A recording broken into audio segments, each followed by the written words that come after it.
And I'll tell you, when you see this disorder, when you really see people that are afflicted with it, it's not subtle. It's not something you question whether or not it exists. And often in women, we were just looking at a young lady with this disorder, it comes from severe childhood sexual trauma. Simone, you agree with me? Yeah, absolutely. And I'm glad that finally this is going to be recognized, which is an area that you, Dr. Drew, of course, have been working in for such a long time. It is incredibly sad. It's incredibly stressing. But actually, when it really, really affects someone, they can lose their job, they can't maintain a relationship, and they are craving to be close to somebody. And they are, as you know, Dr. Drew, full of shame and come from a bad place. It's exactly right. The people that are having these close connections physically with all these people will always say the same thing. All I want is a real relationship. But can I just ask you a question? Do you think some people, though, take advantage of the label? Absolutely. They're just bad people, and they say, oh, I'm an addict, so I need to pass. Well, bad people is a pretty broad term. But well, yes, just like with shopping addiction and eating addiction, these behavioral addictions are very dicey to deal with. You can use the term addiction too broadly, as opposed to when somebody really loses control and is really having profound consequences. Cindy in Kentucky, you want to say something here?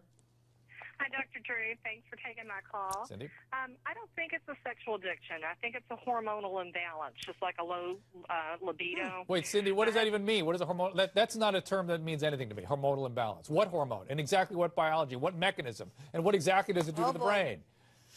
I just think that something in the brain is not working correctly. I totally agree with you, and that's what makes an addiction an addiction. Because it is a part of the brain called the medial forebrain bundle that's a part beneath consciousness that sets up a drive, a system that cannot be withstood. In fact, all the rest of the systems serve that drive. So your thinking, your reasoning, all those good things that we use normally to make good judgments become a part of the liability of this distorted motivation. Are you saying we could actually do a brain scan of a Yes. guy who's cheating on his wife? No, He says, I'm a sex addict, don't blame me. And we could do tell the it difference? And tell if he really has a biological I problem? believe there will be a time we could do something like that. That makes sense to me. Hi everybody, happy Thursday. Now today's video is on a topic that we haven't discussed in years, and that topic is hypersexuality as a result of childhood sexual abuse or sexual assault. And the first thing that I want to say is that the truth about childhood sexual abuse or sexual assault at any age, the most common response is actually to be hypersexual. And I know a lot of you out there watching this video